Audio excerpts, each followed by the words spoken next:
Okey, standby, kamera ready, sound ready, 3, 2, 1, action.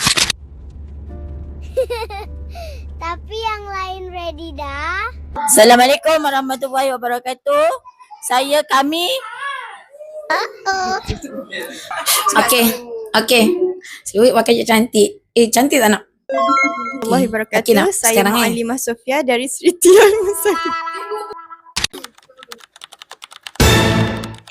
Selamat Hari Raya.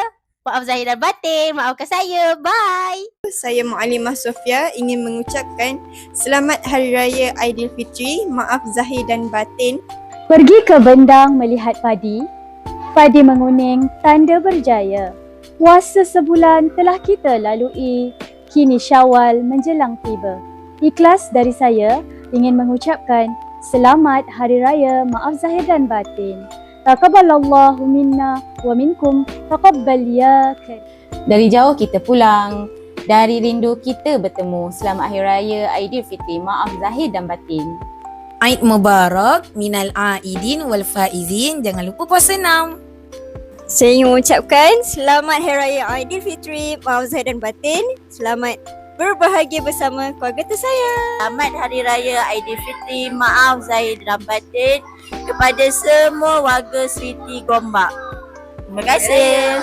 Hari Raya Aidilfitri, maaf zahir dan batin kepada semua warga Seriti. Saya ucapkan bila balik kampung tu hati-hatilah di jalan raya. Bawa kereta tu perlahan, jangan main nak laju je asal cepat sampai, tapi ingatkanlah orang yang tersayang ya. Selamat Hari Raya Aidilfitri, minal aidil wal faizin, kullu am wa antum bi khair. Selamat Hari Raya semua. Hati-hati balik raya kat kampung tu. Jumpa lepas cuti.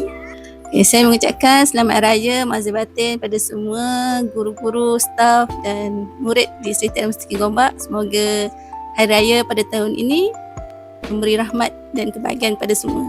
Okey, selamat raya. Kan dah nak dekat.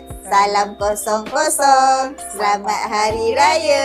Selamat Hari Raya Aidilfitri, maaf zahir dan batin.